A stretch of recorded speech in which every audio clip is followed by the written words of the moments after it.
हम सरकार से ये पूछेंगे कि अब तक कितने लोगों को कॉलोनियों के लाइसेंस आपने दिए, उसमें कितने एमएलए शामिल है, कितने मंत्री शामिल है।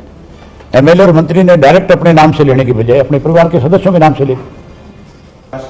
हमने कॉलिंग अटेंशन उसके लिए देंगे, हम इस पे भी हाउस में चर्चा करेंगे।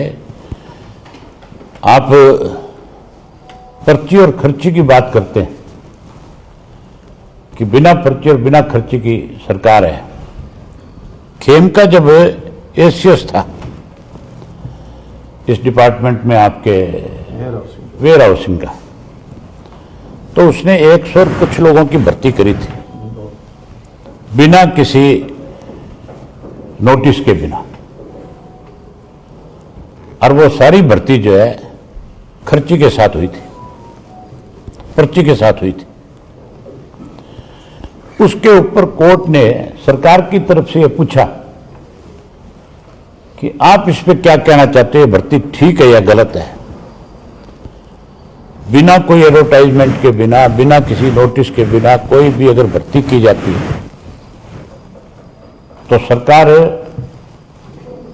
उस भर्ती को करती है, तो फिर लोग उसको चैलेंज करते हैं और सरकार को उस पर जवाब देना पड़ता है।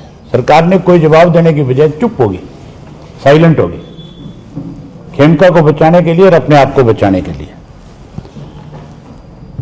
हम इस इशू पे भी विधानसभा में सरकार से पूछेंगे। हम अपने नौजवानों के भविष्य के साथ सरकार को खिलवाड़ नहीं करने देंगे। बजरंग पुनिया का एक बयान सामने आया है, उन्होंने देश में खेल के भविष्य पर सवाल उठाया। उन्होंने कहा है कि अच्छे खिलाड़ी जो है वो विदेशों में जा रहे हैं, तो इसलिए बेहतर नीति जो है खिलाड़ियों के लिए भी और कोचेस के लिए भी प्रदेश में बनाई जानी चाहिए। इस पर आप बीजेपी तो कैसे प्रदेश के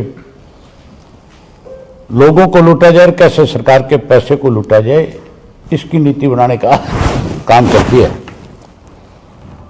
मैंने पीछे भी कहा था और आज फिर कह रहा हूं, बीजेपी का हर एमएलए, बीजेपी का हर मंत्री, इवन मुख्यमंत्री,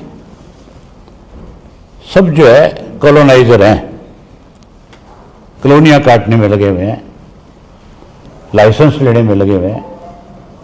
आम आदमी अगर लाइसेंस के लिए जाता है तो उसको उसके लिए चक्कर काटने पड़ते हैं, उसको उसके लिए पैसे देने पड़ते हैं। अगर सरकार में बैठे लोग ये कहेंगे कि आप बताओ किसको पैसे देने पड़े, तो वो भी मेरे पास है।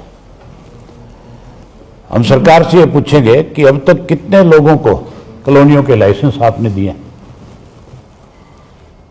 उसमें कितने एमएलए शामिल है, कितने मंत्री शामिल है।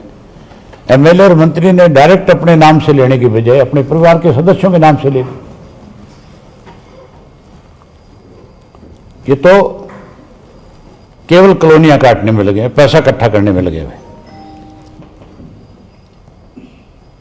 अभी सर रणवीर चौटाला जी का भी बयान सामने आया है। उन्होंने संपत सिंह जी को लेकर जो है उन पे आरोप लगाए कि इनको तो हमने हुक्का भरने के लिए रखा था और उनको जो है वहां पे मंत्री बनाया। जिसकी जैसी सोच होगी उसी तरह की भाषा बोलेगा उनका। मैंने आपसे कई दफा कहा है, जिन लोगों ने जिन लोगों को नकार दिया, आपके दिमाग से अब तक निकले नहीं, वो आप भी निकाल दो। सर, एक प्राइवेट स्कूलों का मामला चल रहा है हरियाणा में। आरटी के तहत सरकार ने जवाब मांगे थे, कुछ स्कूल नहीं दे पाए। 70 स्कूल है पूरे हरियाणा में, उनकी मान्यता को रद्द करने की अब सरकार ने धमकी दी है कि उनकी मान्यता को रद्द किया जाएगा। कोई मान्यता रद्द नहीं करेंगे, ये उनसे पैसे इकट्ठे करेंगे और खा जाएंगे। मान्यता रद्द के नाम पे बहुत बार पैसे इकट्ठे हुए।